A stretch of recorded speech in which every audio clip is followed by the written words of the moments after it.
Hello, hello. It's us again. Evening. It seems like every week goes by, we're back. Don't get used to it. yeah, we're back on a normal schedule now. So it's us. We're here and we are ready to go with all your lovely six scale news and nonsense. And we've even got a few people in the chat, Pete. We've got Andre, Punisher XS, and Toy Mafia. Toy Mafia, who's been here for over an hour, or nearly an hour. So he's always waiting there for us. It's lovely to see. Here he is. Here he is. I get genuinely concerned when Toy Mafia doesn't. When I log in and Toy Mafia hasn't had a comment there, I think, what's happened? Call out the emergency services. Yeah. We got John. All right, John. Hey, my man. Here we go. I love his profile picture. Oh yeah, yeah. What did Lane say about Cyborg? Oh, Carnage. Sorry. I know you both went Carnage. Need him. Pour him and take my money. Yeah, he messaged me before. Like, Carnage does look good, but some of the accessories are fucking vile looking. Like, proper prolapsed anus type stuff. And you sent them, I was like, yeah. But they did a good job. Thank you, Andre. The jewel in the crown. Thank you very much. Here he is, the legend. Right, so let's get cracking. So, Pete, tell us what you picked up. What you got? Okay, so this seems to be the pick of the network at the moment. I think Sean picked one up from Small Talk. Picked one up the other week. You've got one on order, which is coming tomorrow. Yep. And I've got mine. So it's the Jazzwares Micro Squadron Millennium Falcon, and I don't know why, but I think these guys have been around for a couple of years, and they just completely didn't come across my radar until we were at Celebration. And my friend Mark was like, "Oh, have you seen the mini ships?" I was like, "No, that sounds cool." And we went over there, and they're fantastic. So it's kind of, as you said, it's a 7-incher. I don't know where they're measuring that from. It's either the length, the girth. Oh, solo camera, so you can show it. Yep. So it's really cool. It's got tight. I mean, you can see the pictures in a minute, but it's got 4 figures. Although weirdly, they've gone with a combination that was never in the Falcon together because one of them was dead. So you got Han and Chewie, you got Leia, and you've got Obi-Wan. Well, maybe it's an alternate universe where they never bothered to pick up Luke, and Obi-Wan saved her, and he didn't die. So do you reckon they just misheard Luke, and someone went Leia, chuck her in? See, the only thing is that I'm a bit of a stickler for accuracy. So when the land speeder comes out, I might pick that up because that's obviously got to have the Farm Boy Luke figure in it. But they're tiny little figures. They come out. They're really nice actually. I mean, we were just talking off air that we were both planning on doing like repaints on this, like a wash and everything. And obviously you'll see there that the cockpit there's no paint in there at all. So that'll be really nice to paint that up, paint the seats up and everything. And the back, as you can see there, and it makes noises. Listen, it's got a gun, and also you press this one. Oh yeah, I like that. And it's got different sound effects and stuff. So so it's got like a gyroscope in it. So when you move it, I like that. I like that a lot. For 30 quid, I love it. Then you just press this one to switch that off again.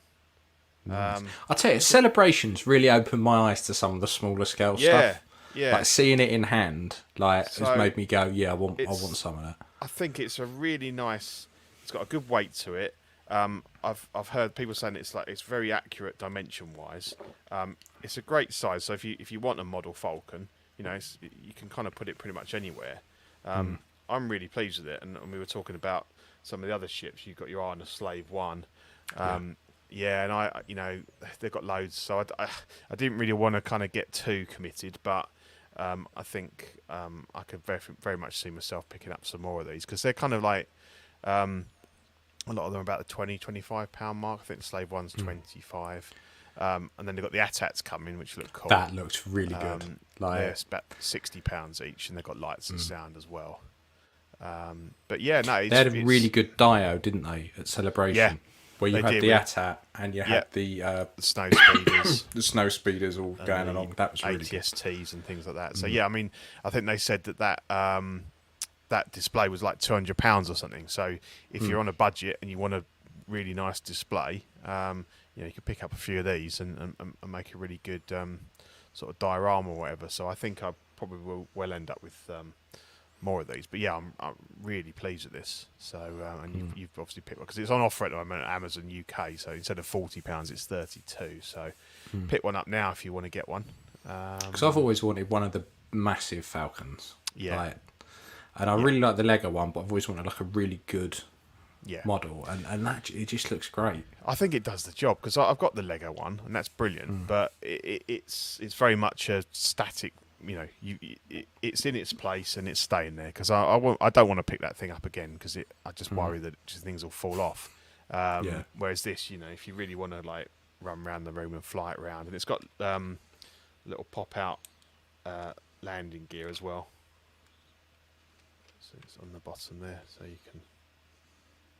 So yeah, pretty cool.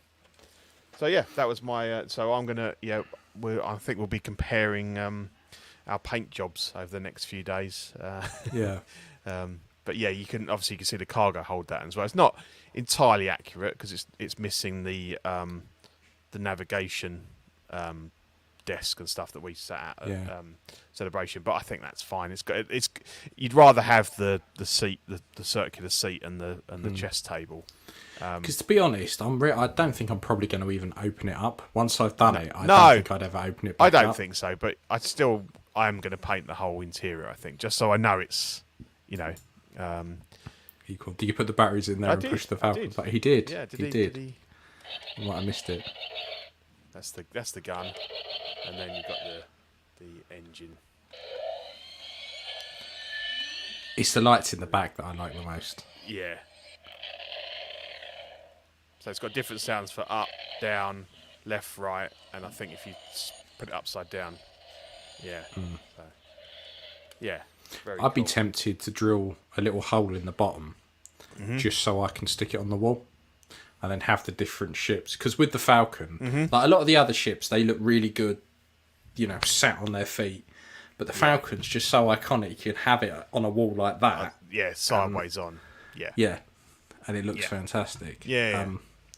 So, it's the price point, though, that I can't get over. Like, how good the sculpted detail is for that amount really of good. money. And so the figures, the detail on them is brilliant, considering they're, like, that big. And... I think a little bit of tiny little bit of paint just to bring out the details a bit more. I think they're really good. So they're kind of like they feel like they're spiritual successors to the Micro Machine, kind of thing. I mean, the thing is, like, I've got a 10-year-old, and I've been buying figures around the 20-30 quid mark for ages for him, and a lot of time I buy them and I go, what the fuck is this? Why the fuck am I paying that much for this lump of shit? But he loves it, So you go, okay, fine. But this is something in that price range where I'm going, I get that. That's fine by me, not a problem. Yeah. So probably the next one I buy is I might buy my boys heavily loves battle droids so I might pick up I think it's an AAT, the hover tank thing. I think that's about £18 or something. So I might get one of those. What's this say?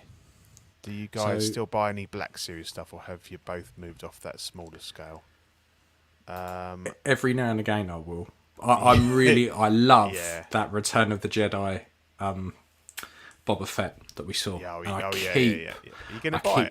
I keep hovering over it, and I'm going, but I've got a Boba Fett, and I'm like, but I mean, that was one of the ones where we looked at the Hasbro section. We were looking, and it looked fantastic. I mean, to be fair, Boba Fett was great. The Stormtroopers were great. I thought any anything that had armor on looked fantastic. Like it was, and they were super posable compared to the old ones I used to have. I mean, the last Black Series I bought was probably Hunter, and I ended up repainting him. Oh yeah, okay. Yeah. But I mean, they are tempting. Oh wow, $18. What? Wow. Where? Yeah, Send me a link. that's pocket change. That's like £14. Yeah, I'd go straight online and order it. Yeah, because it was around 35 quid over. It's really annoying because I keep seeing people posting, people going to Walmart and they've kind of like discounted stuff massively. And I think you never see that here. Like those Dungeons and Dragons figures from the 80s cartoon, about that big. Here, they're like £27. I've seen them, and people posting that they got them for $15. I'm like, I'd snap them up at that price, but I'm not paying nearly £30 each for them. So I mean, again, it's another example of how we get totally screwed over here on the price of stuff. But no, I've got a couple of Black Series from a while back. I've got the Snowspeeder Luke, because that is one of the best figures, full stop, of any scale, and the training Luke and Yoda. And I collect the NECA Universal Monsters, the 7-inch figures. But apart from that, no, I try to. I'm just looking at. I've got 3. I think I've got a First Order pilot that came with the giant the TIE fighter. Yeah. That I sold because it was just too big. But they didn't want the pilot. I thought I'd lost him, and then I found him after, way after I sold it. Yeah, right. Okay, yeah. And then the Scout Trooper that came on the speed bike, but I've no idea what I've done with the speed bike. Which, when we were at Celebration, someone had a loose one there for about 90 quid, and I was like, bastards. Oh, you're talking about a vintage one? Oh, yeah. No, this was the Black Series. I was like, why is it that expensive? Scout. But everything at Celebration was expensive. So. Yeah, it was, yeah. So, yeah, you just talk about TIE Fighters again. Please, Hot Toys. TIE Fighter pilot, please. I beg of you. We saw them again today. Or yesterday. I really want a original trilogy TIE Fighter pilot, because I'm not paying 300 quid for a sideshow one. It's getting to the point where you might be able to find files and just print one. Yeah, probably. Lane, he said told me this. He might be getting the half scale, the legendary Yoda. Yeah, I was talking about it on After Dark last night. Yeah, I would. I was like, do it. It looks fantastic. Do it. ATAT driver. But the thing is, we haven't seen it. I mean, I don't think they'll go there. But obviously, the TIE Fighter pilot has been in 3 or 4 episodes of Mando now. It's been in quite a bit now, hasn't it? Yeah, it's been in lots of things. Yeah, but yeah, I'd love an ATAT driver as well. It's they're the 2 that Hot Toys have never touched that I really want in my collection.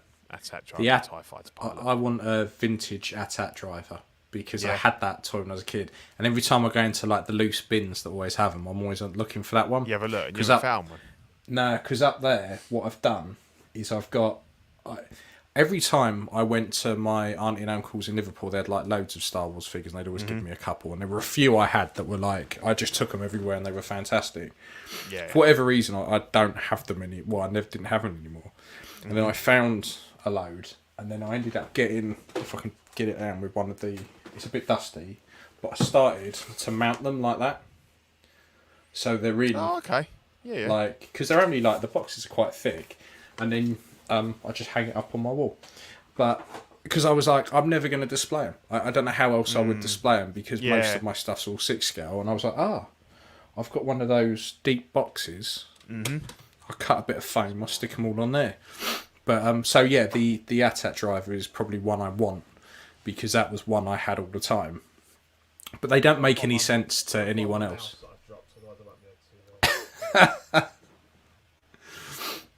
Just Pete's been shot and he just slumps over. Yeah. But yeah, I want to try and get a few more vintagey bits and do a bit more like that. Yeah, I think that's why I'm. Right. Got it. I tell you, editing this is going to be fun. Yeah, that's all right.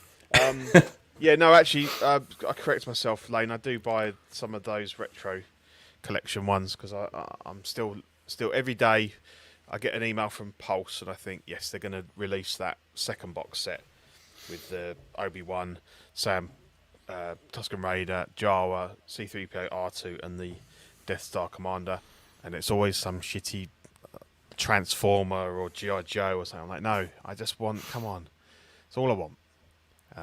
But yeah, it's always I've got something those, like that, isn't it? Yeah, but again, a bit like you, I want to get the 12, so it'd be it's the original 12 figures that Kenner released, and then I'm just going to probably mount them all on in their packets on a piece of wood and have that up on the wall. Mm. Yeah, they do look good. So, you got a few bits. I have. Mostly from me, I think. Mostly from you, to be fair. Yeah. So I didn't see the point in upgrading to the new Mando. I just was going to wait patiently till someone parted out the armour, and it was Pete. So I bought the armour off of him and stripped back the weathering. Thus the title name for this episode, White Spirit. I thought it was to do with R2D2. Well, I can see a lot of people doing the same thing with that. Because Hot Toys, for some reason, just have gone off the rails with weathering. So I've done a lot to my Mando. To be fair, like I've dyed the I've dyed the jumpsuit, and I've had it. This is like since the first chromey one came out. Well, I say chromey silver one, but So stripped off all the weathering, whacked it on, and I love it. It's nowhere near accurate. Like he's never that shiny in the show. No, but on the shelf, it looks more like Mando.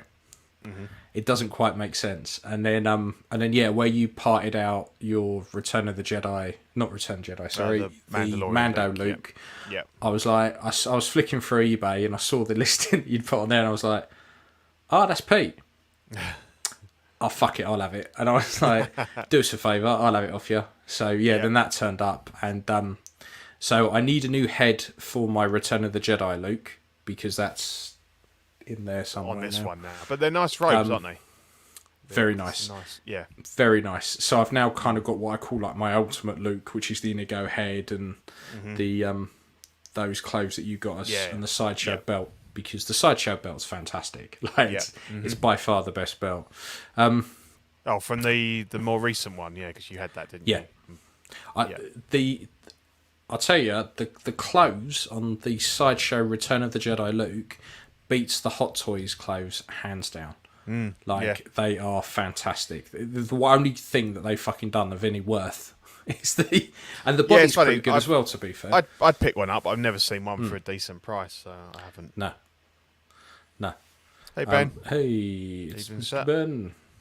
He's giving it the old live long and prosper. Very nice. That's what we like.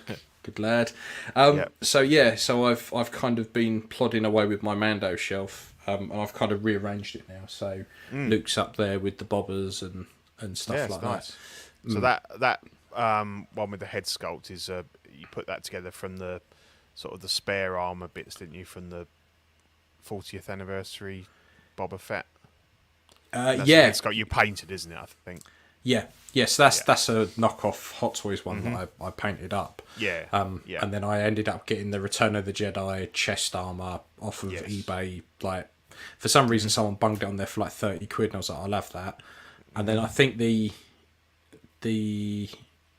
belt on that one is the Jango Fett belt. Yeah, from Sideshow. Yeah. It's very similar. And then then just whacked everything else on there because it seemed like a waste not to use it. And then I just 3D printed some of the knee pads and whacked that on it. So I did and the cod piece. Did you 3D print that? That's a spare one I had knocking around. I got in a parts bundle that someone had sold us. Yeah.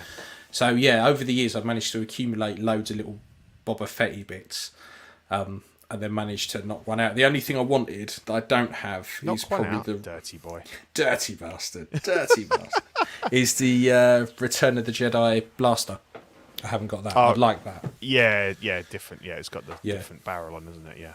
I'm even really tempted next month to try and pick up a Book of Boba Fett, because the more I look at it, the more I want it, and I'm like, Which version?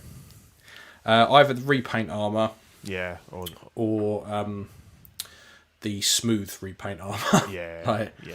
But then I've noticed over the last couple of weeks, loads of people have been selling the box set, the 2-pack, for 250 odd quid. I know the bird like, shit one. Yeah, yeah, and I'm like, for 250 quid, I would quite happily have the bird shit version. Yeah, like I keep looking at them. It keeps tempting me, and I'm thinking that's 125 quid a figure. Yeah, You don't get that very often. No, you don't. No, because I really like the Tusken Raider version of Boba. Yeah, and that head sculpt is amazing. It's fantastic. Like, it is by far one of Hot Toys' very best. Yeah. So yeah, I've been really, really tempted by that. Yeah, and then I got my Groovy T-shirt, my iconic T-shirt. Oh yes, so that's all good. I've got that. Supporting Andy and his showing the love. Crew. Yeah, yeah. Yeah, and I have to resist the urge to paint my IG there after watching it the other day, because that could easily be done. And 3D print a chest piece. No, wouldn't have to. I could just repaint it. Yeah. And I see the bit at the end. Yeah. yeah, with the white and red on. Yeah. Yeah, and I can guarantee in the next couple of days we're going to see a fair bit of that. Because it's dead easy to do. Yeah. But yeah. Oh, I don't think Steve was a fan. He says something about his. Oh no, that's Boba Fett's teeth. Are ridiculous, aren't they? Yeah. Caffeinated Coffee fan. He sent me a Boba link. Oh. Let's have a look. Yeah, this is one so definitely. Yeah, he's got his veneers in. Yeah, they're a size too big. That's not too bad. Is that the 2-pack though? Was that? Oh no. So Caffeinated Coffee fans just sent me a link to Comic and Cocktails. It's a 250 quid for the birdship Boba. But the thing is, I mean, that's all right. But if I can get second hand the 2 figures for around that. Oh yeah, no, I'd go for that. Oh, 100%. Any day. But yeah, so it's not been a bad, considering I'm skim. It's not been too bad. I know. I keep thinking like, oh, we're in a cost of living crisis. I should slow down here. But it's just always something that I'll just pick that up. And problem is, like, if I'm buying bits, I don't mind so much, because I'm like, particularly like with Mando, I'm like, well, I could have bought the new Mando, which would have cost me like 350 quid. Yeah. Or I just buy the armour and I'm job done. Yeah, well, exactly. Yeah. So it'll be interesting to see how many people modify his rig after the last episode as well, and try and do like a Series 3, like end of Series 3 look. How do you mean? What in what regard? When he walks into the bar at the end, he's got like dual pistols, so he doesn't have the drop leg holster anymore. He's got because he acquires another one, doesn't he? Effectively, what I've learned through watching The Mandalorian is that the fucker just keeps losing weapons. Yeah. Like, his jetpack's gone, the fucking pistol's gone. Like, he just loses shit. So yeah, but it means toy companies are quite happy though. Well, if anyone wants to help me out, I'm looking for a Stormtrooper belt. Yeah, I'll just throw that out there. Don't you get one with that? I thought you got one with the box with the double pack. You do, but I want. Have you sold the double pack? No? Oh, you need one for Luke. I want one for Luke now because I'm doing a Death Star escape display now. So I've liberated Leia and the other Luke I had from the Falcon cockpit, because as I was saying on the show the other week, it's a bit of a waste. So I've left Han and Chewie in there. I've acquired another Han and Chewie. I put the holster belt on my Bespin Han, my custom one, because that had the sideshow one. So that's a big upgrade. I'm going to have Han with the Stormtrooper belt and the blaster, and I'm going to buy that. We'll see it later. That custom Han Solo sculpt. Will Millar one. So I need one for Luke. It doesn't have to. Steve's got a Stormtrooper one, Sandtrooper one. That'd probably work. Yeah, I mean you could just spray it white. Yeah, like proper white. That could work. That could work. No, well, we'll speak, Stephen. I assume you're selling it. It's not on your Sandtrooper, and yeah, I've got one on my figure. yeah. I don't need to buy a whole figure, but okay, yeah, it's cool if you have. Yeah, well, definitely. Yeah. So that's what I'm looking for at the moment. But yeah, cool. that's a work in progress. So cool. Yeah, so let's have a look at some of the shit that's come out. R2 is here. The Attack of the Clones R2 with a C-3PO head, which is quite handy. Yeah, it's a 240 quid from Toys Buying Agent. It's obviously got postage and stuff on that, but that is a pretty good price. And I'm quite liking this. I'm not liking the dome, but I'm liking everything else. What, just because it's really heavily weathered? They've done that, yeah. They've done that weird weathering that they've done on Mando on the dome. Yeah. That really pitted kind of... Yeah. Yeah. Other than that, I really like it. There's much I like it. Bad I could say about it. I've got it on order. I've had it on pre-order for ages with Toys by an Agent, but it'll be second batch, so it'll be a few weeks yet. It's I can't get enough R2s really. I love R2. I've got two Force Awakens ones because I didn't buy the deluxe one, and I refused to pay 350 quid or whatever people want for it now. So I would like one that's got, not that I'd ever display them with all the gadgets, but it's nice to have. This one's got quite an orange. Obviously, this is Geonosis, so it's got quite quite a heavy orange weathering to the bottom of it. But I mean, it's not really too red, so you could get away with it as being Tatooine sand. Oh, 100%. Like, if you went New Hope, you wouldn't. Yeah.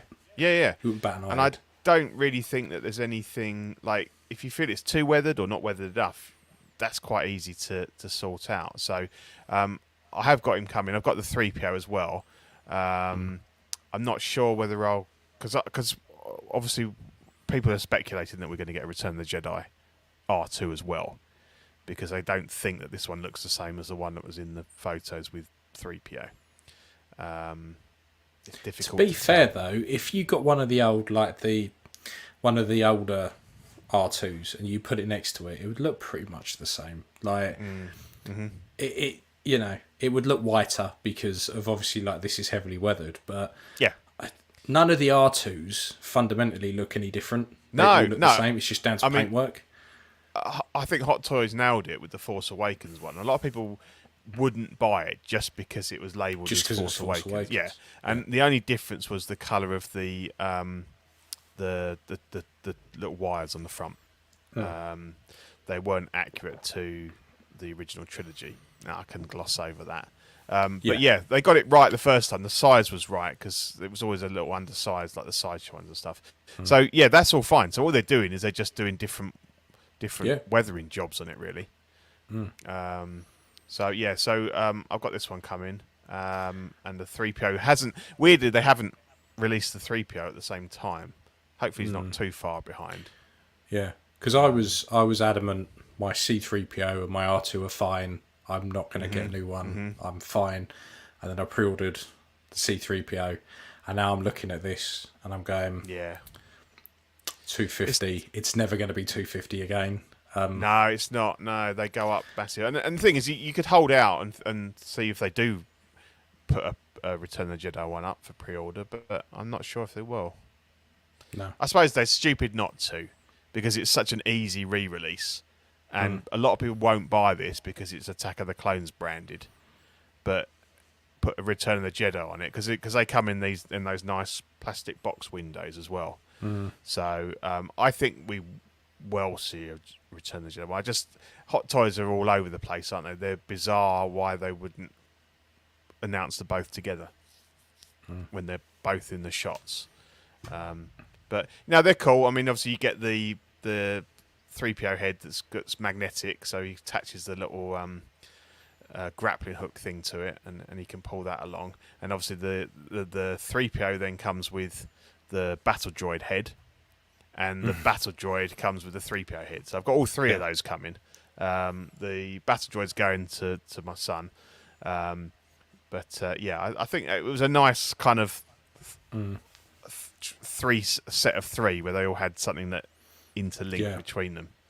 When's the Padme and Anakin out? I don't know. Too Actually, far off. no, because these are this is the first of that 20th anniversary Attack of the Clones stuff, isn't it? So, I think it'll work fine as an OT R2. I really do. I think people are really just nitpicking if they say it's not accurate because he doesn't change. We got a good question from Justin here. What are your predictions for the May 4th pre-orders? I'm Return of the Jedi. It's going to be 40th Return of the Jedi stuff. Yeah, I want Bausch. Yeah, that's the only one I really want. I just think it's if they've made a figure before and they can reuse the head sculpt, we're going to get a lot of reuse. We're going to get a few reissues. I reckon we probably Emperor stuff like that. But it will be things where they can reuse. Where they can just Emperor, reuse the head sculpt. Royal Guard, Stormtrooper, maybe Luke again. It's a no-brainer, isn't it? It's just easy. It's just change the packaging. As for new ones, like I think we've talked about before, but a Bausch would be good because they've got the layer head sculpts for it. Gamorrean Guard would be really cool. Bib Fortuna, but I don't know how. They don't really seem to go big on aliens, do they? No. Hot Toys, so not sure on that. But anything really. I mean, I'd say the only one that I would really probably jump on would be the Bausch, but it wouldn't surprise me if we got a Jabba. Yeah, if we got a Jabba. But I think we're getting his little friend, aren't we, with C-3PO? So that's what makes me think. Salacious crumb. This is, I think Bo-Katan, Mando V3, Moff Gideon V2s are definitely on the cards. They are not going to... No. Yeah. And his Beskar armour. I think some Imperial Beskar troops as well. I think we're going to get all of that. Definitely. Anything from Series 3 of Mando is 100% gonna come. Easy. Yeah. Easy. Yeah. Definitely. One can dream of a slave layer. And we did. Yes. And we did in our teens. We did. Oh, still do, mate. That's never coming. That if you want that, you've got to go custom. I think that's the... If you want that, you have to join the creepy Thyssen groups. Yeah. If there's anything less likely than a new Han Solo from Hot Toys, it's going to be Slave Leia. Or Hutt Slayer. Leia, ironically, named her. you've probably got more chance of a slave Leia than you have of a Han at this point. Yeah. Like it just ain't gonna happen. Yeah, the Grogu in the IG-12, I can see them doing that. Yeah. Yeah. Do you think that M1's coming? I don't. It's just too big. I think it's too big. I don't think they're gonna do it. And even a tie interceptor would be huge. I mean, Jazz might do one. Jazz Inc. could possibly do one, but do you remember when we had him on and we were talking about stuff, and he said he worked out for just for a normal TIE fighter, how big they're about 6 foot high, aren't they? The aerofoil things, whatever they're not wings, but the sides of it are going to be the size of a person. Now imagine shipping that, because he was talking about maybe just do the cockpit or part of it, and I was like, I think that's the only thing you could do, because you might make one for yourself, but other than that, it wouldn't happen. No, it's too. I think people don't realise the dimensions of some of these things, like a six scale X-wing. They're ridiculous. They're about 7-8 foot long. Well, remember in the films when they're like all the TIE fighters are like hanging up, and you've got everyone running around like the hangar, and they're like ants compared to it. And I'm like, fuck me, you scale that up, and that's going to be a big fucker. Yeah, I'd be interested in X-wing cockpit if Jazz was to do that, to go along. You're all about the cock though, Pete. I am all about the cock and the pit. Yeah. But Cocks and pits. yeah, that's that would interest me, but probably not for the price that would be these days. I mean, No. the Falcon one was bad enough when I bought it, but obviously with the price of everything's just skyrocketed. Probably pay almost as much for an X-wing cockpit, and it's fraction of the size. So. Yeah. So that was R2. Yeah, I like him too. I like that. And we've got this Captain Prolapse. This is the Hot Toys Carnage. This is 315 quid for the standard hemorrhoid, and then 345 for the deluxe with the Tom Hardy half sculpt thing. Yeah, which is actually looks pretty good. Venom. Yeah. For Venom, yeah. Which is what pissed a lot of people off. Yeah, at the time everyone was like raging about it. Yeah. I don't think this is that bad. I think it looks pretty good. Mm-hmm. It looks disgusting, like vile, but it's meant to. And I don't mind this. I think this looks pretty good. Thank fuck I'm not into Venom and Carnage and Spider-Man anymore, because this would be quite a good like set to have. Just even if that's your jam from the comics. Because I've still not seen the film. Still not seen the film. I have. It's all right. I mean, it's no worse than the first one. The first one was so. I'm glad you like that, Ben. Yeah. Yeah, I find them very overwhelming. Like when they show a picture of him and he's got all like the extra arms and all the stuff. It's just like what is going on there? It's it's okay. It's okay film, but it's nothing too nothing memorable. But I like the Tom Hardy sculpt. Looks good. The half sculpt for your Venom, if you've got Venom as well. It does look really good. I like the way all the teeth are kind of bent out of shape around his like his teeth beard is really good, or his tooth beard. Yeah. It's because it kind of just like opens up, doesn't it? So you can see a bit of his face, and then it.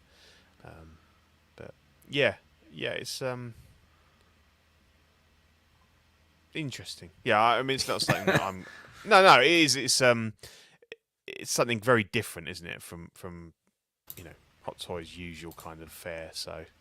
I think Lane's got a valid point. It'll end up like a court. It's like that where you've got a whole shelf like cube taken up with it. Yeah. So that was Carnage, and then the days finally arrived. Cyborg. Wow. Yeah. This is what I really like about this is that it's gone to the point where back when this shit was popular, everyone was like, I want Cyborg, I really want it, I really, really want it. And now it's finally come out, and I think it's fair to say people don't give a shit anymore. It's kind of come around full circle where now everyone's kind of like, oh, okay, well, I can complete my line, and that's great. But most people have probably sold off a lot of their stuff by now. I mean, it looks good. It's a nice looking figure, but I'm just done with the Snyderverse type stuff. I think it's come far too late. It's a good figure, good representation of what we saw in the movie. But I look at it and I just think I don't really like the design that much. It doesn't really do much for me, particularly with all like the extra arms and stuff on. I just think it looks it's very busy, isn't it? And I think it works well on screen. I know that's what he is, but I mean, if you've been waiting for him, Steve, good on you, mate. He kind of it's completing a collection, but I think as you say, a lot of people maybe have, and it's that whole thing, isn't it, where like how many of the characters are still playing that? How many of the actors are still playing those characters? I think it's probably well done. It'd be interesting to see what people like when they get it in hand, how they feel about it. Has it got any die cast in it? I can't remember. Maybe just the joints. Do you know? I cannot remember. I think it was one of those. It's got a bit. I don't think it's fully die cast. I think it's got a bit. But so I just think I'm not in love with the design, to be honest. I think. I mean, it looks painful. Yeah. I I'm a bit worried about Steve. That's the second time he's said something about making love to a figure. I think he's always been having a good evening. Yeah. No. Fair enough. Yeah, so he's 280, isn't he? 280 on toys by an agent at the moment. Yes. Yeah. Yeah. Which I suppose you get quite a lot with it, so that's not bad for today's. Yeah, look, it's not the worst thing I've ever seen in my life. I just think it's one of those things where it's kind of like, if it come out a year earlier, like, I think people would have been absolutely mad. It's got a lot of lights and stuff, which is cool. And I assume is it got two heads? Is it a swap out head or is it a faceplate that kind of goes on over? I think it's swap out from what I know. Yeah. So you don't often get two heads with the Hot Toys these days, so that's another bonus. Yeah, I must admit I've not really had a proper look at it to see what accessories you get and what you don't. No. But it, from these photos and from what I've seen of the stuff that's come out today, it looks pretty good.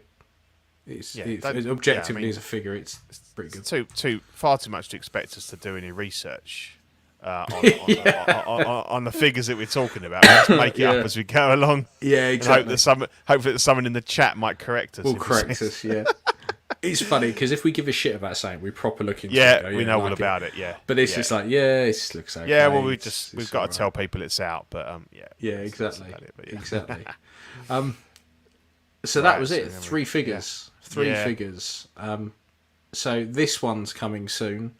The very confused looking Bruce Wayne and Armory. So this is the Armory 2.0, and that's all I'm ever going to refer to it to is the 2.0. This is 515 quid out Q2 to Q3 2024. And it comes with a mountain climbing Bruce Wayne. And I am so glad I got out of this particular line because, look, I think everything that they've done has been out for such a long time. I don't really mind them now going, we're going to revisit it.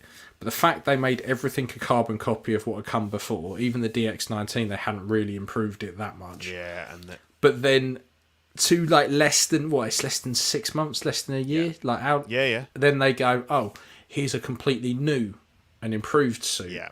And you go, fuck you. At least when they did it the first time round, the Armory was a significant amount of time later down the road where you went, okay, all right, that makes sense, and it was the better figure. But people have only just been getting their DX19s in hand, haven't they, quite recently? Yeah, and straight away half of them are going, well, fucking sell it, get rid of it. Yeah. The Bruce Wayne looks really good. It's a nice statue. I like it. It's a bit shiny, like he's got very, very shiny, smooth legs. He's a very smooth Batman. And he looks a bit sweating. I don't know if that's meant to be that he's like post-workout or something. He's meant to have that kind of slight sheen. If it's intentional, then it works well. If it's not, it's a bit odd. I mean, the head sculpt looks great. Like, I can't deny that that's probably the best Christian Bale we've had so far. Yeah. But this is but when I look at everything else and I kind of go, the fuck? Like, we've only just had the DX19. And the things that they have pointed out in the suit are things that people have been modding on their Batman for fucking ages, and I'm like, the fuck? Like, why couldn't you do that on the DX19? It's just stupid stuff like the gloves.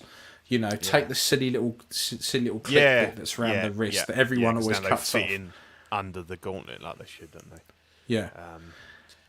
I'm just really glad that I'm not into collecting Dark Knight stuff because it's a very expensive period at the moment with the in-art Joker, and if you absolutely want to have the very best representations of these, you're going to be going, I need this suit now, and I've just bought the DX19. Don't get me wrong, I love the films; they're fantastic cinema, and I did own the DX12, but that was mainly because back then there wasn't anywhere near as many decent figures around, and I sold that on and everything. But I'm glad that I'm not, because I feel like they've almost you almost feel obligated to buy this because it's that much better than any other version that's come. It's just bad timing. So yeah, it looks cool. I just think it just makes the DX19 irrelevant. Yeah, there was no need for it. They just didn't need it. Ben says they originally teased this with him in a like dress suit at San Diego Comic-Con, and this is from when he's having an argument with Alfred in a wet cave. Because it's all like all shiny, realistic dew like and stuff water like that droplets and stuff on the armory. I just think like I'd be pissed off. I'd be pissed off if I bought the DX19. Yeah. And normally I don't give a shit. Normally I'm like, okay, yeah, fine, all right. I just won't get that one. But I'd be like, I just would have saved my money and bought this. Yeah. Like, and the thing is, it's also that's a good point actually, Ben. Yeah. Why the fuck's this not a DX? Yeah, I know. The DX is all over the place. It's ridiculous. It's meaningless. DXs are fucking meaningless now. You get more with a standard release than you do with the DX. The only difference is you get the bigger box with the foam. Yeah. Which, let's be honest, at this point, the amount we're getting fucking arse rate for this stuff, they should just have foam packaging anyway. Yeah. I just don't. I don't get it. Hot Toys are really starting to fuck me off the way they do stuff. And the thing is, I've getting to the point where I'm just dipping in and out and just getting bits and pieces that I like. So it's not like I'm trying to complete a specific line. Turning around and going, actually, I'm pretty much going to stick with Star Wars has really helped that because I can just pick and choose. But I'm so glad I sold all my Batman stuff, and I didn't make a fortune on my Batman stuff either. I just sold it just to get it out the door. Mm-hmm. But yeah, I'd be just fucking Hot Toys, man. I was listening to the CW guys, and I was like, I agreed with everything that John was saying. I was like, yeah. And don't get me wrong, like normally that whole like, oh, new collectors and all that, they get it and they get a chance to buy it, and I'm normally like, yeah, right, that's fine. I don't really get pissed off by that, but this is just on another league of like fuckery. Yeah. But this next one, I'm very tempted by. Yeah, you are. This is the Yan Toys Cosmic Warrior. It's a 1/4 Obi-Wan with a very weird head sculpt, I must admit. For £240 at Q4 this year. I would like this to pair up with my quarter scale Vader, if I'm honest. And I quite like the look of it. Like I said, the head sculpt's a little bit funky looking. Yeah. I can tell it's meant to be Ewan McGregor, but you need Inigo to do a quarter version of his one. And that would look amazing. Yeah. I think the thing that throws me off is the hair. I think the hair's too small. Yeah, it looks like he's wearing a wig. He's got a. It needs to be bigger. A 1/8 scale hairdo. Yeah. And what's putting me off, we were all calling this the Cosmic Warrior, but it's actually the Cosmic Warrior. Warrior, I never noticed Warrior. 2 W's and an N in there, yeah. That is ridiculous. The Warrior.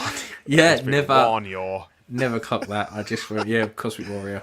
The Warrior. And I like the fact that, it's all of these funny things, like he comes with Dick Hall, so his boots and his lightsaber, additional accessories.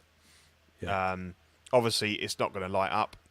There's a bit of Photoshop going on there.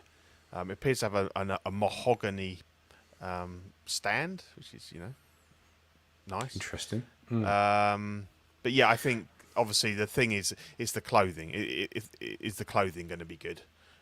Clothing and body, really, because head sculpts I can find. Yeah. I can find statues of Obi-Wan and chop the head off and whack it on this. Yeah, so Equan says make it 1/6. There was so much more of these. Because when I first saw it, I thought it was 1/6, and I was like, oh, brilliant! I'll pick that up because I've wanted a Revenge of the Sith Obi-Wan, but I refused to pay even 300, 350 like the cheapest I've seen him. Yeah, it's not that great, and there's not a lot to it. But if this was like 1/6 and it was 150 quid, I'd have ordered it. And then I was like, it took me a while. I was like, oh, it's quarter scale. Oh, okay. which is Yeah. weird, isn't it? Because you don't see a lot of quarter scale. But yeah, I think if you could get a custom head sculpt, I mean, I could have it next to Vader with the hood up for a while, and that would do me absolutely fine. or even if it's like slightly side on, it would probably look better. If they'd done Alec Guinness, that would have been perfect. Mate, yeah. But yeah, so I'll have to settle for this. And my OCD one let me just put an Alec Guinness fucking head on this and get away with it. Yeah.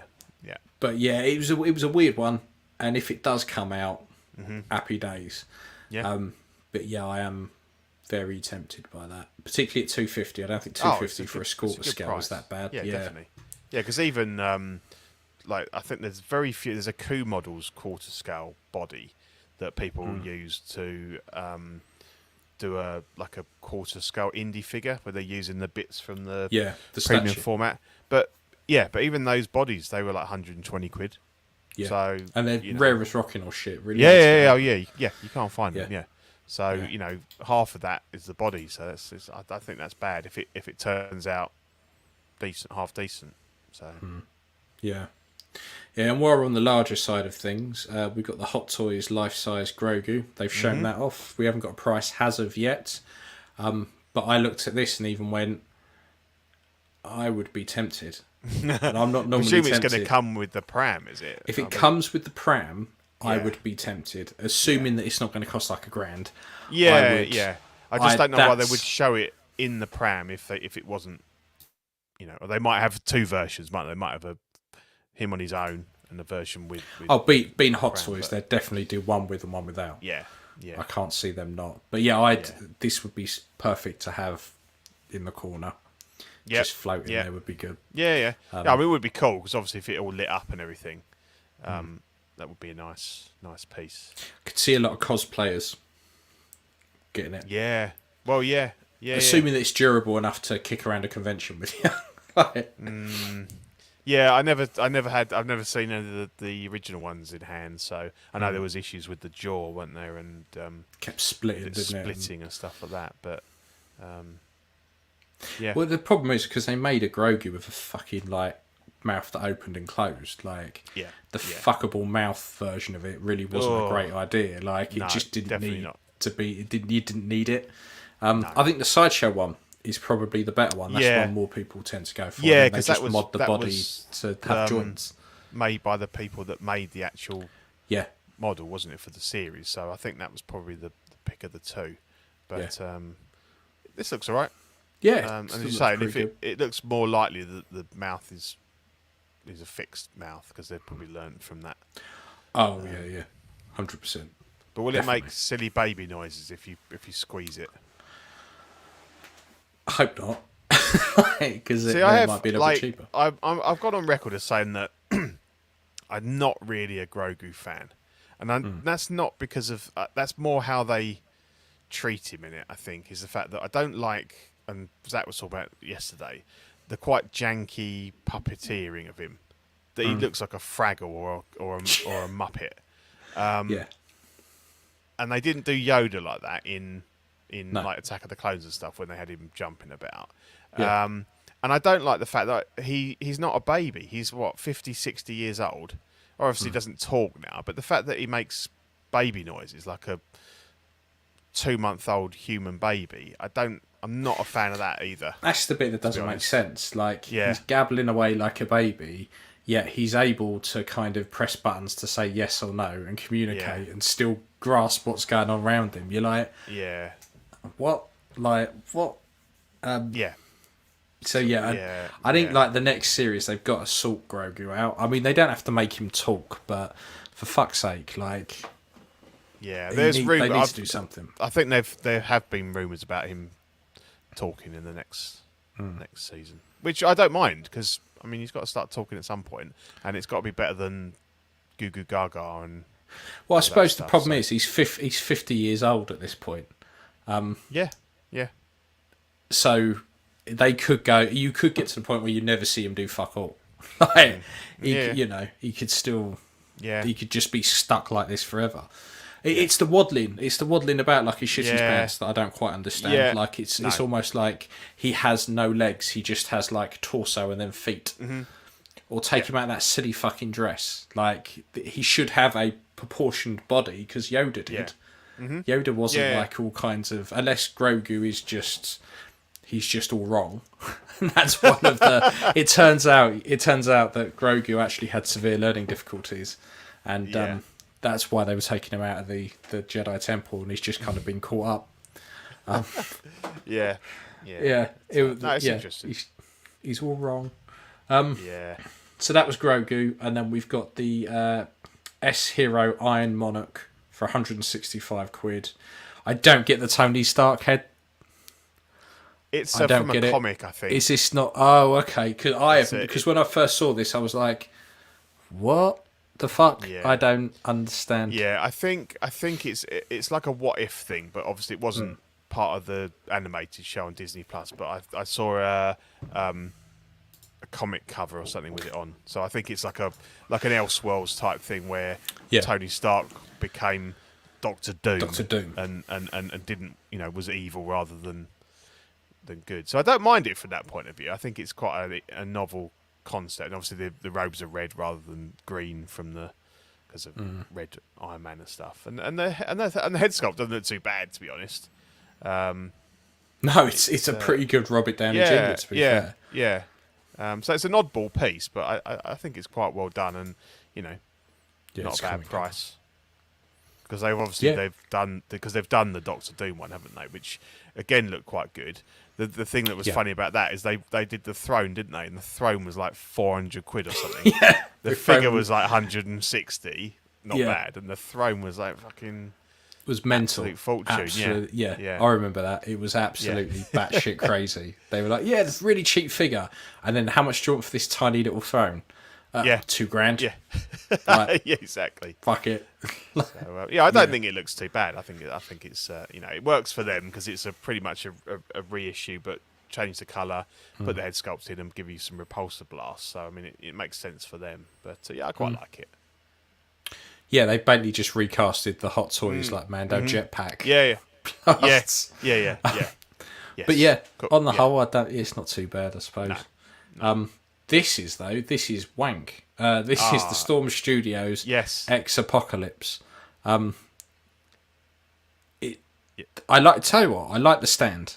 I like the stand with the skull. Yeah, the stand's cool. With the skulls. You can use that for like a Terminator or something. So this is 185 quid, and it's at Q4 2023, so end of this year.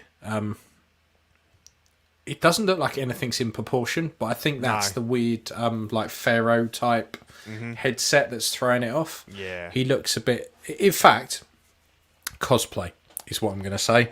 Yeah. If you saw someone like this wandering around a convention centre, you'd probably be like, "Oh, okay, when's Comic-Con on?" It doesn't. It's been ages since I've seen the film, but I don't remember. I remember in the film being quite big and menacing, and this doesn't. It's annoying because I really liked Apocalypse in the animated series. Yeah, he was one of my favourite villains. He was fucking he was great. Yeah, and mental. He's got a real classic look to him, and they went completely off and had this look nothing like what he's like in the comics, kind of thing. I wasn't a big fan of the film or his portrayal of the character. So I'm not the best person anyway. But I just looked at this and thought, I can maybe just see 10% of Oscar Isaac, but it's not. I mean, if you're a diehard X-Men fan and you want to collect everything, then I suppose it's good. But considering how good some of the films that came before it were, First Class, Days of Future Past, brilliant films. Yeah, this one was real. Like, well, it kind of killed the franchise off, didn't it? Pretty much. So it's pretty much. Yeah, it's a no from me, I'm afraid. And it's not even that cheap. It's pushing 200 quid. You know, if it was 130. You could, you could, you could justify it, but it's a lot of money. You could get away with that, but that's taking the Michael, I'm afraid. So yes, a no from us. This I quite like the look of, though, even though the head sculpts are slightly janky. So this is the 1-3 Toys Ultimate Robot for 135 quid. That's a fucking name and a half, innit? I know. This is Q4, so Christmas time this year, pretty much. Yeah. I don't mind this too much, if I'm honest. I think it's... So this is Arnie from Dark Fate, is it? Is it which I've not watched. I've seen it. I've heard bad things about it. I've seen it, and I remember thinking it wasn't that bad. But at the same time, I couldn't tell you what the fuck happened. Cannot remember. No. I know the Terminator had grown old and had a family, and was like had almost like matured. Okay. But other than that, I just can't tell you. Yeah. Cannot tell you what happened. Yeah. That looks alright. I mean, the likeness isn't great, but I think the half sort of revealed head from the side we can see on the left, I think that looks pretty good. It's not that good of an Arnie, but it's it represents the character well enough, I think, for the price. For 130, it's not terrible. I mean, the thing is, what they could have done was just made kind of a generic kind of Terminator-y type figure. Didn't have to be Arnie. It could have just been another like T1. Is it not T800? Wasn't it? Yeah, T800. Yeah. Yeah, it could have just been another generic one. Because have you heard anything? Who have you got your? Because that Present Toys one is meant to be out, isn't it? There was a post from Kit about a week ago saying it was going to be. Yeah, so that wasn't the version. That was the standard version. So the standard version they'd announced a fair bit before the battle damaged version. Yeah, okay. So I've not had anything. No, I'm probably expecting that in the next kind of 6 months or so, I'd imagine. Because I think that's less than 200 quid, so I'm not so worried when that comes in. Yeah. But the things I've always wanted, like since I started collecting, I've always wanted. I had the Tech Noir. That was really good. Yeah, I had that at one point. I had the Shootout one. Yeah, I wanted that as well. But it got to the point where the others were so expensive that I just was never going to get them. But I'd always wanted the battle damaged T2 Terminator. Yeah. And that one that Present Toys announced looked so fucking good. I was like, I was tempted. I restrained myself, but it did look pretty good. Yeah. These though, I'm not sure about, if I'm honest. So this is X06 teasing the Picard line. Yeah. Worf is the one I have Worf I have issues with because he just his head looks too big for his body. Yeah. I think I think they just need a beefier body because he is quite a broad-shouldered. Yeah, because the outfit looks good, looks decent. Yeah, materials and layers and stuff. Yeah. Yeah, and the sculpt. I mean, other than I'm not a big fan of the grey hair. If I'm honest, I think that's too solid. There needs to be a wash or something in there. And I'd heard people saying that his head looks big because that's kind of what he looks like now because he's lost a lot of bulk, like the actor. But I mean, he didn't look particularly skinny to me on the. No, so, exactly that. Either, as you say, a slightly bigger body or a slightly smaller head would be fine. It looks like it's on the same body as Picard, and that ain't right. Yeah. You know, Picard looks good, but I just think he looks too young. The jacket's a bit oversized. You know, and obviously they pride themselves on the outfits. But I think the head sculpt looks pretty good. Although we've seen that custom one in the last week that was, I think, for a Logan Professor X, and that was just insanely good. Yeah. I don't know who's doing it or you know what the price would be. Yeah. I mean, it'd be difficult to do for Picard because it's got stubble on it, and Picard is always like. Clean shaven, yeah. I mean, I'm not taking anything away from this one. I think that sculpt is still very good. I just think I noticed it when I was going through Paramount Plus, and they had all the Star Trek stuff lined up, and then you had Picard and Next Generation. They both got him standing there, and he looked the same in both. Yeah. because they'd airbrushed the shit out of the Picard one, and I was like, that's not what he looks like. No. And this seems a little bit, should we say, flattering to him. Like, he's probably knocked a few years off. Yeah, maybe it's just a bit soft. But I think the likeness is pretty good from what I can see there. I mean, it's obviously, but is it Varric? Varric, yeah. She looks really good, but looks phenomenal. Yeah, like, it does. And obviously that's shrink ray. Yeah, it is. Yeah. But I don't know. It's a character that you'd want, really. I think she's quite. Yeah, I because we're yet to see kind of the big bad. Yeah. Mm-hmm. So it's kind of like she has been the big bad for it because she's kind of the face of them. Yeah. Yes. But yeah, this series Picard is fantastic, but it's really weird. Like, I'd love to get Picard's son. Like, that would be good. I think that would have been a nice one to have. Jack. But later on, we need to talk about the Borg because after Series 2, I thought they were all friends. I didn't realise there was like a rogue collective of Borg out there. Yeah. So that's the bit I'm. No, I think Varric's a great character, really well portrayed. I don't think I'd want a figure of her. I mean, I'd take the original, all of the original crew. I think it'd be great to have them all, because they've all got, they've all aged obviously, but they've all got still got really iconic looks to them.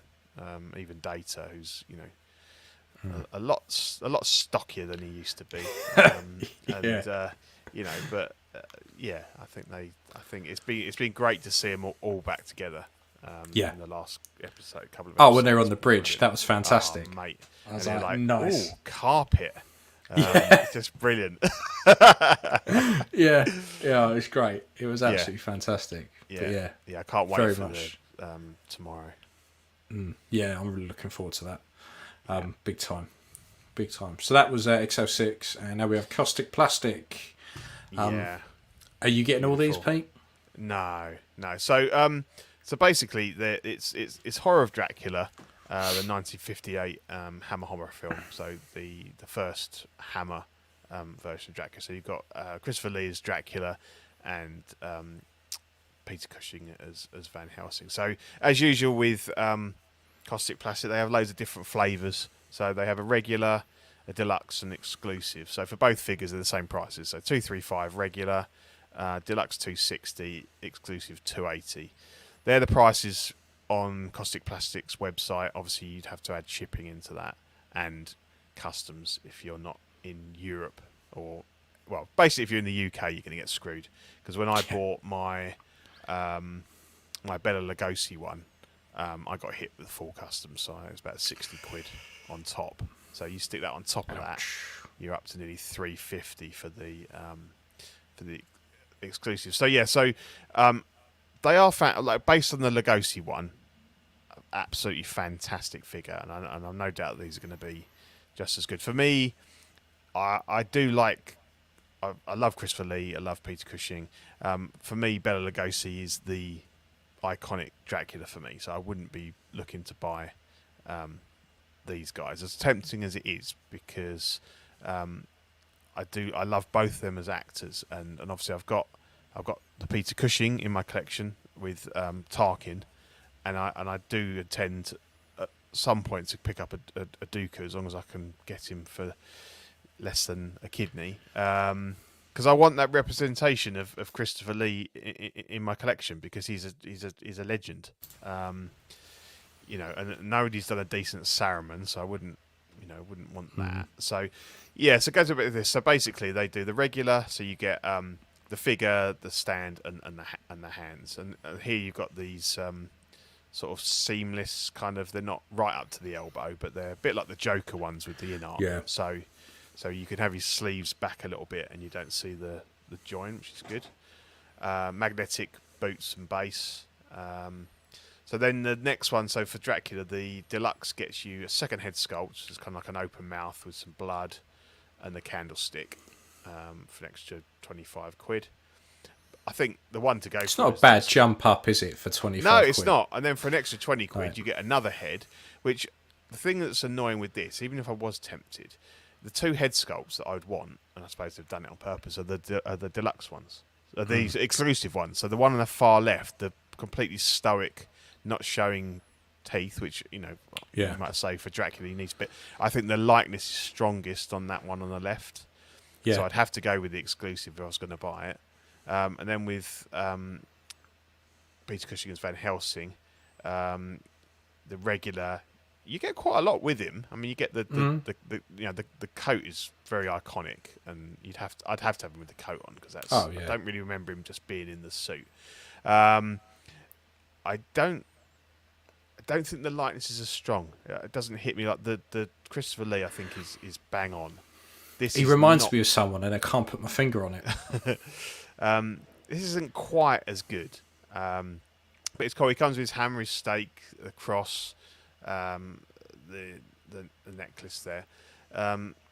Again, then you step up to the deluxe. You get a second head sculpt, which is like a bleeding, but with his teeth gritted. And again, it loses a little bit more, I think. With again, it's that whole teeth thing, isn't it?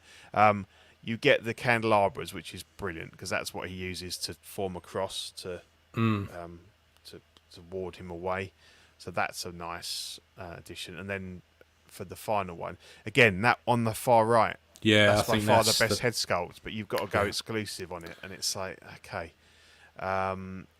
if they both came with the that one as the standard one, I'd be more tempted. But they are really nice, and I would love to have them. But so then they do. So there's a coffin which you could buy on its own for £70, which I suppose it's not. It's a ABS plastic. It's not because the one with that came with the Lugosi one was polystone. It weighs a fucking ton, and I can't. It's in the box. I can't display it. It's too big. It doesn't.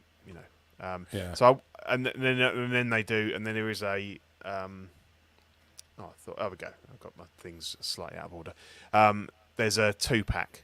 So there's a double package that gets you both the figures, the full exclusive versions with the coffin, and it doesn't mention it in the listing, but it's got pictures of these two T-shirts. So I assume you get the T-shirts as well, and obviously you get a bit of a saving there. So it's £540, but it would be £620 if you wanted the two exclusives and the coffin. So you're getting nearly £100 saving. Effectively, you get in the coffin free and a little bit off. So if you're getting both, that's the one to go for. But it's only 200 pieces, so jump on that quick if you want it. Yeah, because that photo of Peter Cushing there on the right looks really good. Yeah, but with that's the normal stoic head with the hat on. Yeah. I'd want the exclusive heads because I think they're the best ones, and whether they've done that on purpose or not, would be a bit harsh. But I will have to. I'm gonna pass on these, but they are fantastic, and they'll make a great display if anyone's going for them. You wait. We get to Christmas time, and Pete will be like, "Fuck it, I've bought them." Maybe. But the thing is with these, they just if you don't buy them when they come out, the price of them just skyrockets. Yeah. Particularly if they are quite limited. They're not numbered, but they are quite limited. The exclusives and the 2-pack, as I say, is 200 pieces. It's a nice set.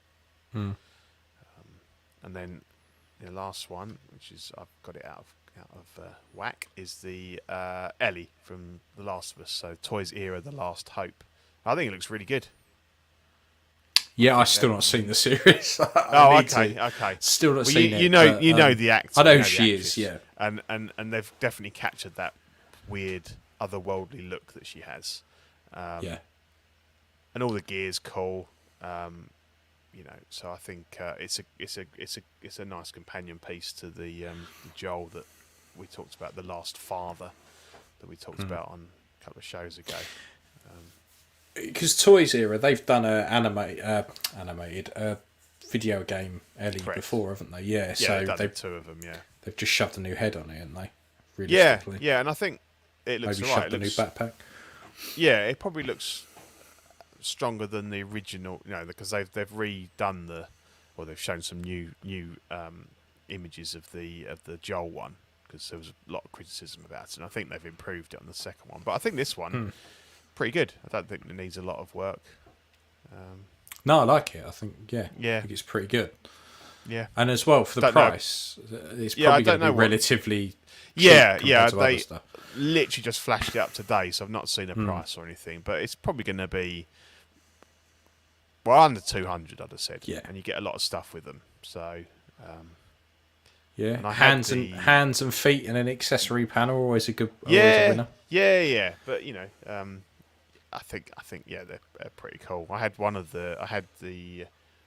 did have the Joel figure. I think I had both of the video game ones, and they were nice figures. I just moved them on because I didn't really have room for them, and they didn't fit in with the rest of the display. But again, they come with so much stuff, all the guns and the backpack and bits and pieces. So and the clothing looks good.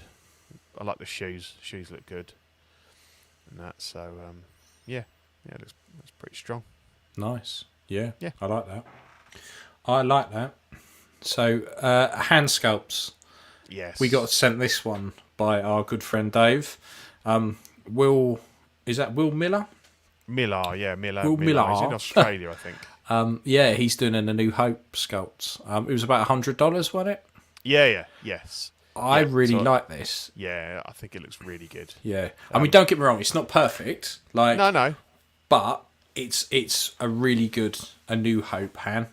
Yeah, it's got that young, fresh look to it. I think that. So yeah, he's in Australia, and it's about $100 to have it shipped from Australia. So yeah, I reached out to him, and he's like the first allocation, the first batch is all gone, but he said he's going to print some more next week, I think. So he's going to give me a shout when they're available. So I'm definitely going to pick one up, because I'm doing the obviously I want that Stormtrooper belt, so I'm going to do a Death Star escape, and this is the head sculpt that I'm going to put on the hand. So I think it's cool, and I like the fact that it's probably unintentional, or maybe not, but the bottle or whatever that they've got the head sculpt on is very similar to the neck piece on the Stormtrooper outfit. So it's got a real. It would look great on a Stormtrooper outfit as well. I think it definitely captures that. I think it captures the as you say, it's not perfect, but I think it captures the A New Hope look better than anyone else has done. A lot of the other ones have been quite generic. Some look a bit old and everything, but this one, I think this looks really good. I do really like the smirking sculpt that Hot Toys put out. I do like that one. I think that one's probably my favourite kind of younger hand sculpt. But this is particularly that photo on the right. The one on the right, I think is when he's looking slightly, in its slight angle. Yeah, it looks brilliant. But I always find that with some sculpts, like with Harrison Ford. Whenever I've done a Harrison Ford sculpt, and you make him look off slightly to the left or the right, for some reason, particularly looking up and to the right or to the left, however you want to do it, it always seems to bring the likeness out a bit more. Just because I think in my head I'm always used to him kind of looking that way. I don't ever seem. He just seems to never look straight. And obviously that's the exact same sculpt and paint job, but where it's turned like 5 degrees to the right, it just gives that.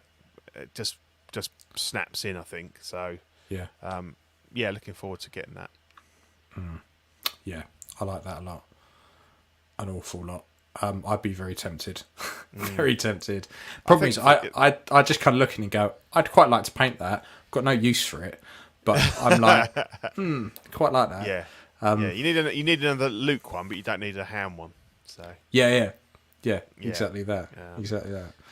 And then I worked on a Shadow Scouts. So this is the Hot Toys Return of the Jedi version. painted up just black. Now, I originally was going to put dings and scratches and stuff in that, but the guy wanted it just completely immaculate. So this is the nappy bit all dyed with RIT dye. Now, saying that, the pouches are RIT dye. On the Mandalorian version, you can dye all the soft goods. They've used like a weird type of synthetic material for the nappy. So the pouches are a different bag altogether. But so I had to paint that nappy section all with... so you can paint material, and to stop it going all crispy and horrible, you use a fabric medium. You mix that in, and it makes it more flexible, and you water it down quite a bit. So that worked fine, and then he wanted that yellow band put across. It was a lot of fun to do. I've thoroughly enjoyed it, and it was relatively simple. Because he didn't want half the stuff done, like the scratching and things like that. Yeah, it was a lot. It was a lot easier to do than my other one. But I think if I was going to do this again for my collection, I'd probably look out for the Mando version. Yeah. So just because it's a bit cheaper and it's easier to enlighten me. What is this whole Shadow Trooper thing? Is it a comic thing? Is it an expanded universe? Because I know they did a Trooper, didn't they? And comics and games, really. Yeah. And some of the books. So with these like ones, they're more kind of commandos than they are like Shadow Scouts. The prerequisite, the precursor to the Death Troopers, maybe before they potentially, yeah, yeah. I mean, a lot of them. I think in like Shadows of the Empire, there were loads of like black troopers and stuff. Yeah, because I always wondered why there was the black stormtrooper because I'd never seen him in anything. But obviously, if it's more a comic thing or games, I think was it not Knights of the Old Republic. It was the one with Kyle Katarn in Jedi Outcast. I think towards the end. Okay. You come across a lot of them who are like force sensitive, or they can resist the force, or something like that. But that was in that particular game, and then in others they popped up. But yeah, they're always fun to do.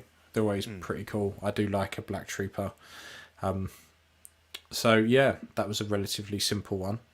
And then we did some minis as well. We've both had a go at some minis. Yes, it's a new section that you've launched. Because we keep going, we painted this kind of Warhammer stuff as well that was like, and we kind of put it into custom corner, but it's not really custom because it's off the shelf. It's designed to be built and painted. So it's not. Yeah, exactly. Yeah. So I thought we'd shove a new section in because we're in. This is normally where we get a massive drop off in viewers because everyone's like, I'm here for 6 scale, not Warhammer stuff. But they're just such cool models to paint that they deserve their own little section. So go on, what have you? What have you been doing? This is the Adeptus Mechanicus Archaeopter. So it's a kind of anything that you see on here, they're all my sons. He loves to build them. He built this really quickly. I needed some help with the wings because of the weight of them. So I used some super glue and I propped them and stuff like that.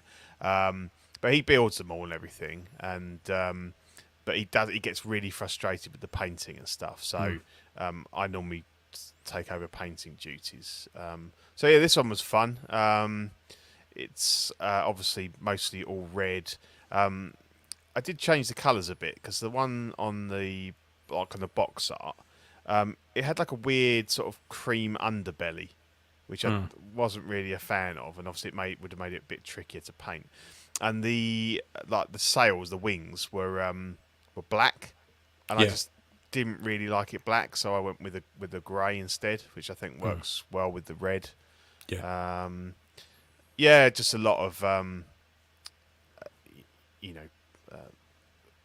little brushes and stuff, and I just used a lot of it was pens, like the gold, the bronze, the silver. I just got pens because it's easier to do all that sort of thing, and then I just do a dry brush with a silver just to weather it up a bit. But yeah, it was good fun. Obviously he hadn't done the. He thankfully he'd kept the cockpit off because other ones he's just all glued it all together, and it's like, well, you can't get in there now. Not that you can really see much in there, but it's always better if you can get a bit of paint on the inside. Yeah. It got a little bit of glue on the plastic on the glass, but you can't see it there. So, and then obviously you just paint the ribbing bits on it. Yeah, that was good fun.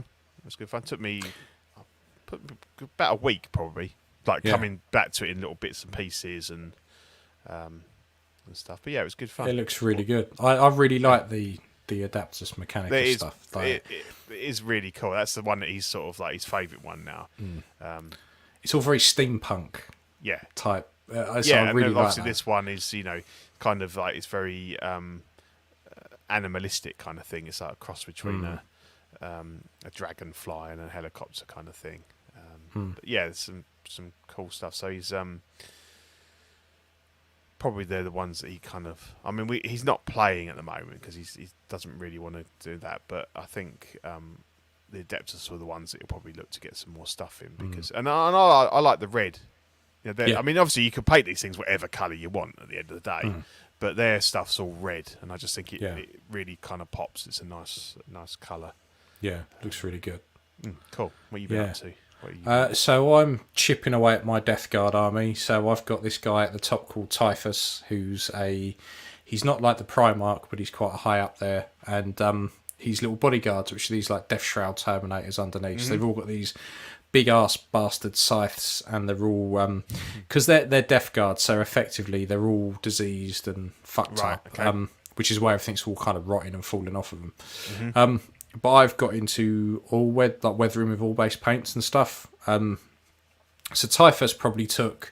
I've still got to put the little tufts and stuff on the base, and maybe a couple of skulls and stuff. Yeah, but that's mad. Or that like alien foliage and stuff you've got going on there. Piece of piss. Like it's literally, they're literally, each one is a tuft of grass that you get, and they all got sticky backs on them.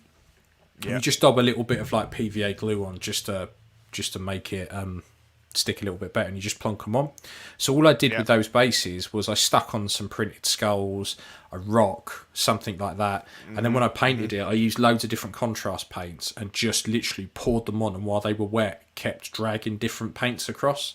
So you got this kind of goopy, like oil slicky type effect, and then ran a hairdryer over it, so it all started to kind of bubble and pop and that kind of stuff, and then stuck on the tufts. Done your like your goo tricks as well, which look really good on these ones. Like you've got the whole like the line right across from the different points and that.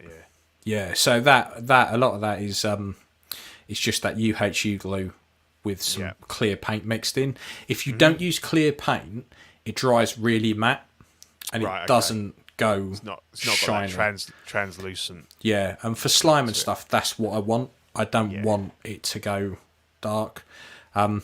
And then what I can do then, and the thing is, with particular stuff like the oil-based weathering, you don't have to be overly neat because a lot of the grooves are going to get filled in.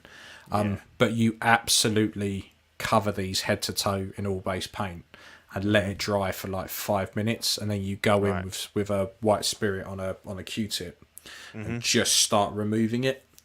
Until you get down to that kind of look where it's sitting in all the recesses, and what tends to happen is it takes off a bit of any wash that you put on as well, so that the real highlights become really white, and everything else kind of just melds in. Awesome, yeah. And then where the capes and stuff are just done with contrast paint like a green, it adds some more texture to that, particularly around like the bottoms and stuff like that. So see, figures like that, they would just scare me off because there's just so much detail in them. To be honest, it's I find it easier to paint these than I do a 6-scale head, purely because you get a system. You get a system in place where you kind of go, I'm going to block out the colours, and a lot of it is washes. Like, I don't paint like the Games Workshop box art, which is very like precise, and I'm very much like, I'm going to use washes, and washes will hide some of my mistakes, and washes will bring things out. And I generally do it like that, and it tends to work. But I'm loving painting miniatures at the moment. It's so much more fun than painting 6-scale heads at the moment. Don't get me wrong, I've still got 6-scale heads to do, and I will always paint it, and I love them, and I will do it. Yeah. But painting these, I mean, Typhus took me 8 hours, and his 3 guys I did in about 8 hours as well for the 3 of them. Yeah. So you do once you get in a routine, it's a lot easier to paint it. And with these, I'm not doing stuff like painting the armor. I'm spraying them all white with a white primer. Okay, yeah. And then I'm building it up with washes and things like that. So I'm not having to do what I do with other models, where I'm having to paint all of the armor. I'm just working with and I think that's something that's worth pointing out, is that companies now do really good primers. Station Forge do good coloured primers, and so does Army Painter. So Army Painter do fantastic primers. They stick like shit to a blanket. They're smooth. Honestly, like these figures that I've always loved that saying. It's brilliant, isn't it? It's like brilliant. Shit to a blanket. To a blanket. It's like fucking just disgusting. Yeah. Just imagine it. Yeah, but you instantly get the point. But yeah, you don't. You can, particularly when you're doing this kind of weathering, it's easy to rub back too far and take it right the way back. Yeah. But it never really happens with that primer because of it's so good. But yeah, I'm thoroughly enjoying painting my Death Guard at the moment, and I'm very much want to get cracking with some more. Very cool. But yeah, that was the minis. That was the minis. Good new section, mate. Like it. Yeah. So I think it's fair to say we've both been off to the cinema. We both saw Super Mario. One of us probably experienced it in a slightly different way to the other. Yeah. What did you think of it? I liked it. Yeah. This is Mario, by the way, for everyone listening. Like I've just skipped the title. Super Mario Brothers movie. Yeah. I think we were talking about it at Celebration. I saw it in just standard, 3D. I'm not a massive fan of 3D, and I kind of got my arm bent on. The missus said, "Oh, let's go in 3D," because normally we go and do what you did. You saw it in 4DX. Probably glad I didn't in the end, from what you said. But because I've always enjoyed 4DX, but I think this took it to another level, as you'll let us know in a minute. But so we kind of compromised on the 3D. I was disappointed with the 3D. I felt it was it's too dark, and that's a common fault of 3D, because obviously you've got these polarized lenses on, but they normally will artificially crank the brightness so that you kind of get the same kind of look as if you're watching it 2D. So I think I was a bit disappointed with that. I enjoyed the movie. I thought it was good fun, but like we said, I'm looking forward to actually watching it at home on my projector, because I think it will look, just in 2D. I think it will look better. I think it'd be a more enjoyable experience, to be honest. I think it's got the makings. It's a good movie. I think it was just the technical presentation that kind of marred it a bit for me.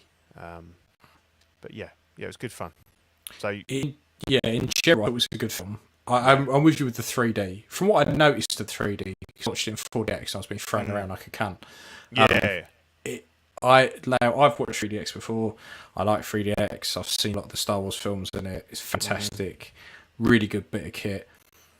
With this, I know it's stupid really, because with hindsight, I'm going, you fucking moron. I should have known. It's Mario. Like, of course it's going to be.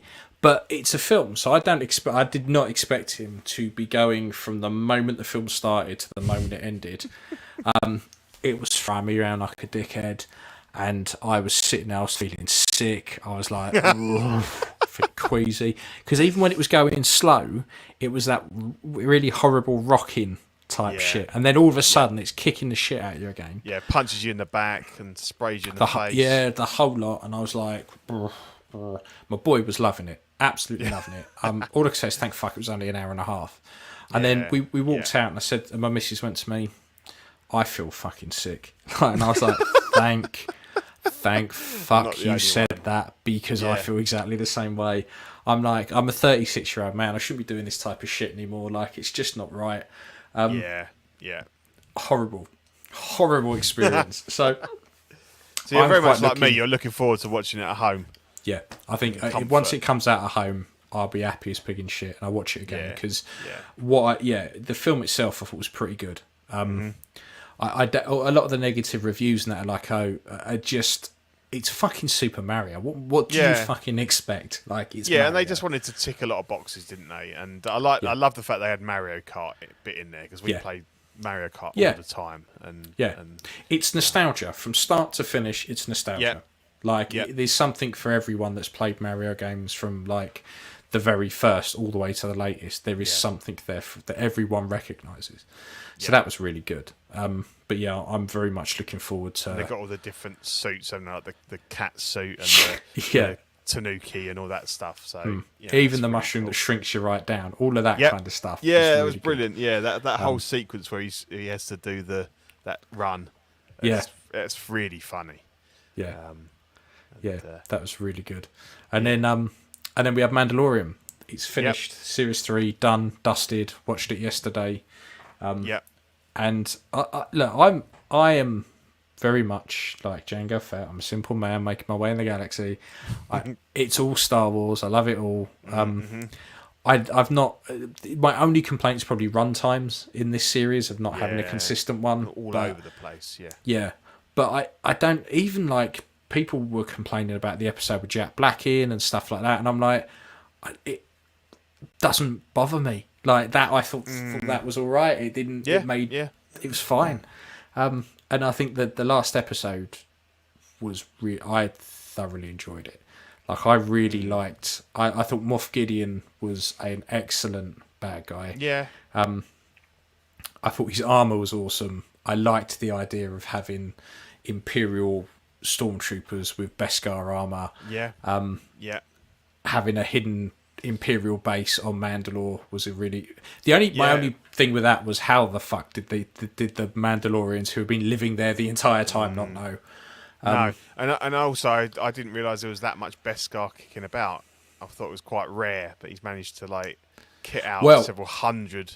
I think it was only rare because everyone assumed Mandalore was uninhabitable. That it had been because it had been glassed. So I think that's why it was rare. But if you're there I guess the Imperials were mining it there and doing what they needed to do with it.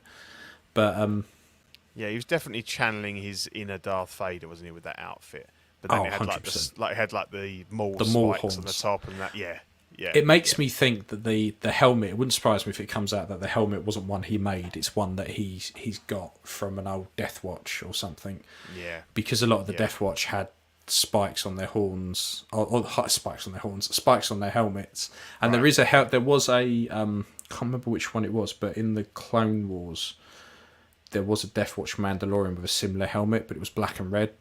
So it wouldn't surprise me if it turns out it was just he's like repurposed it or whatever. Yeah. But I was watching it just thinking, we're going to get a figure of that. We're going to get a figure of that. I'm going to see every fucker repainting that. I'm going to see a lot of that. I'm going to see people printing that. Like it was just like a big catalogue that you could have just gone, yep. But I thought it was. I think the I don't know. Are we spoiling or whatever? We're obviously the death of a fairly. Well, not a major character, but an iconic character at the end of the last one. I thought all the action was good and everything, and I did like the Moff Gideon sort of in his Beskar thing. I was quite. I'd like to know more about what the plan with the clones were, like why he was cloning himself and stuff like that. It was quite creepy. So that was going to be his new kind of army, because he was taking the best of himself. And he'll just taken all of Grogu. Like he'd managed to work out how to isolate the Force in Grogu. Yeah. And then, so they were going to be like his new army, because he's super vain and thinks he's the best ever. Well, yeah, exactly. Yeah. I kind of liked all the battle and stuff, and the bit with the Darksaber was unexpected. I'm glad that fucking thing is not about, because it was turning into a bit of an albatross. Yeah.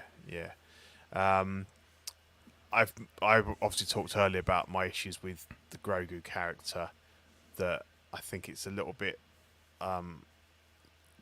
still there, a little bit for sort of comic relief, a little bit, or that's just the way they portraying him, which I don't like, and I know that a lot of it is to do with merchandising and kids and all that sort of thing. But overall the season, I don't think it's been bad. There's been some real ups and downs. I don't think it's achieved a massive amount. It's taken a very long time to tell what could have been quite a short story. I'm more intrigued to see what happens in the next season, where he's kind of now going to be like a pilot for hire kind of thing, working for the New Republic and stuff like that. And he's got his. In my head, I'm thinking the next series is going to be what we wanted from the Book of Boba Fett, where he's going around being a bounty hunter again, flying around in the M1, just getting rid of ex-Imperials, like. Yeah, exactly. Yeah. And he's got his little caravan now, with a little parking space for the N1. They have, Stephen. They've confirmed Series 4. They did it at Celebration and films and stuff like that. They're all gonna Filoni's stuff's gonna tie up into a big film. Not bad, but the thing is, if we think about, like, because this is only the third series, and although lots of really important stuff happened in other TV shows, that we had a whole 2-episode arc in the Book of Boba Fett just about the Mandalorian. Probably the best of the Mandalorian, I'd say. Which is where stuff like Darksaber, things like that, all of that stuff happened. Yeah, which I think people forget. They just assume it's the Mandalorian. Yeah. But if you think about Series 2 and how that ended, there was no way they were gonna. They wouldn't be able to pull off something like that again. No, they just wouldn't. So I think it was clever the way that they said, okay, we're gonna resolve all of Grogu going off in a different show. Yeah. And make it work for that, because then we don't have to waste any time when we come back for Series 3 trying to deal with that. Yeah. It wouldn't surprise me with Ahsoka and stuff like that.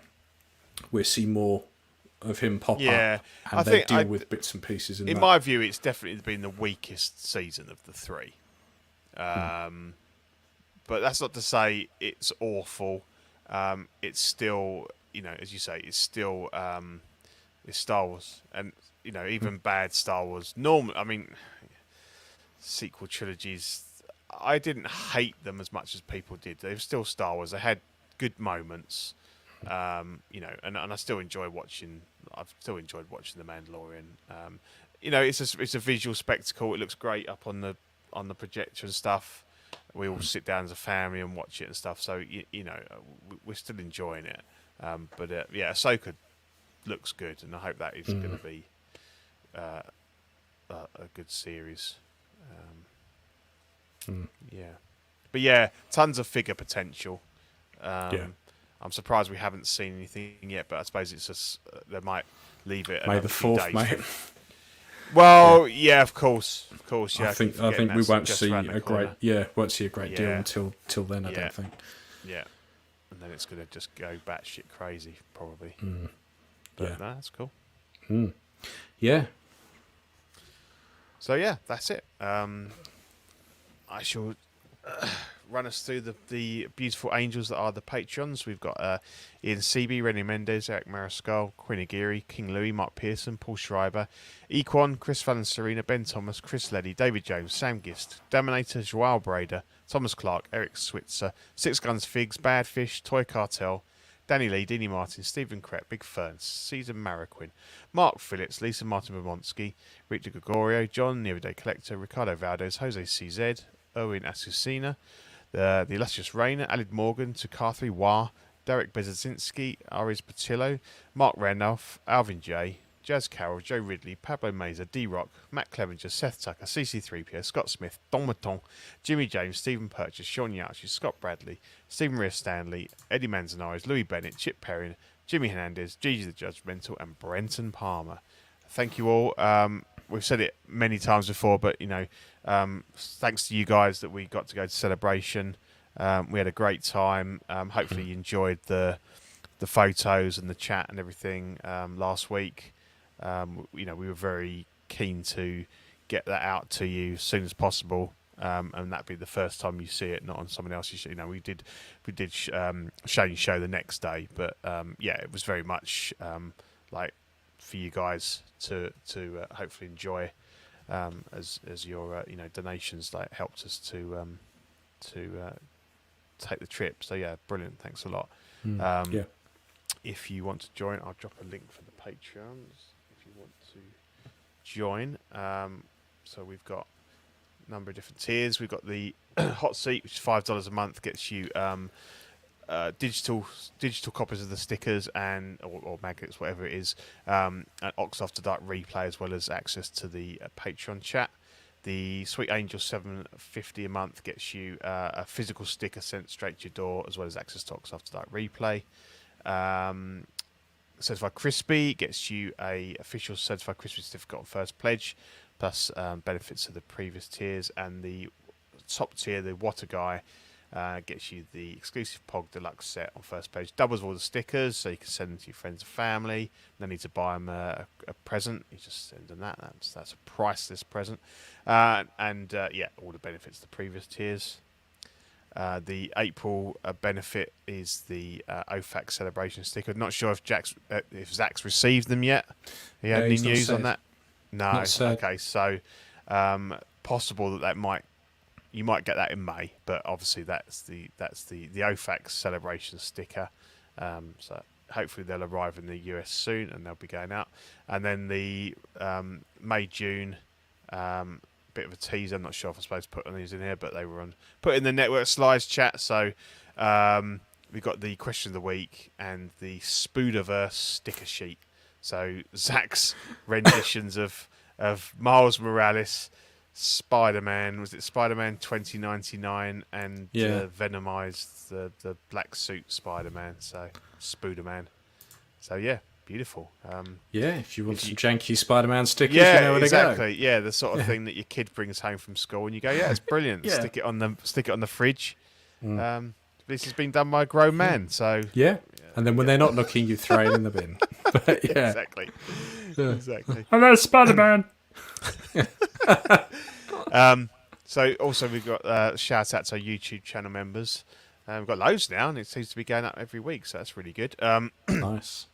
Mojo Z78, Absolute Irwin, LV Avengers 702, OMFG Rick, S Beam, Andrews IB, Daminator Zamgist, Thomas Clark, Benjamin Hansen, Chris V, Big Old Fern, Cram, Alvin J, OG Fan, Mark Pearson, Ben Thomas, Paul Schreiber, Andrew Giro, CC3PO, Carlito, CT603, Eddie Mendez, B Chan, Fat Batman, Justin Sports Card Museum, Philip the Fall, Kinky Spinkter, Universal Key, Eclectic Collector, Takar3, Single Songwriter, Jake, Zeke, Equan, The Everyday Collector, DJ, Toy Cartel, KJ Smith, Adrian Aguirre, Knight, Slifer, Babyboy562, Steve V, Make Oxlong.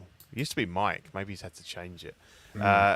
Just Another Friday Night, Noble Young, 1/6 Figure Focus. What up, Good Shane? lad. Yeah, and Blue Beetle, which is the forthcoming DC film. Saw a trailer for that. Looked alright. Can't wait for everyone to slag that one off. Yeah. If you want to join and become a YouTube channel member, we've got if you're a Patreon, it costs you 99 cents a month. It's your loyalty badges, emojis, and member shout-outs on the show. If you're not a Patreon, you can still become a YouTube channel member. The Peanut Gallery, $2.99 a month, and all the perks of the Patreon level. We have TeePublic. You can. I'm going to drop a link for that. So you can buy T-shirts with the different logos of the shows, different slogans and stuff. Obviously highlighting the official OFAC Celebration 2023 T-shirt. So if you fancy getting one of those, you can buy those on there. And I think that be it, sir. That's you it. want to take us through the network? So this is the network, this is us, this is everything we do. We got Collecting Weekly live unboxing, which is unboxing stuff live, oddly enough. Yeah, and this week it was a special one because Dean finally got his 1/3 scale Prime 1 Punchline statue. So. Yeah, I saw on Instagram he'd posted some photos of that. Yeah. So check that. Be sure to check that one out because we've been waiting on that one quite a while. And, and the angel that he is, he got it on Friday, and he waited the whole weekend to do a proper first time unboxing on the Monday night. So I would not be doing to that, you, sir. Yeah, I know. I'd up straight away. Yeah, that's dedication. Yeah, that is dedication. She got After Dark, or very early in the morning for us, whichever way you want to slice it. Yep. Collectors Club, the reissue, which I think they're going to have quite a lot to talk about. What, for the 40th anniversary of Jedi? Yeah, definitely. Yep. We've got Collecting Weekly Live, which is the mothership, the main show.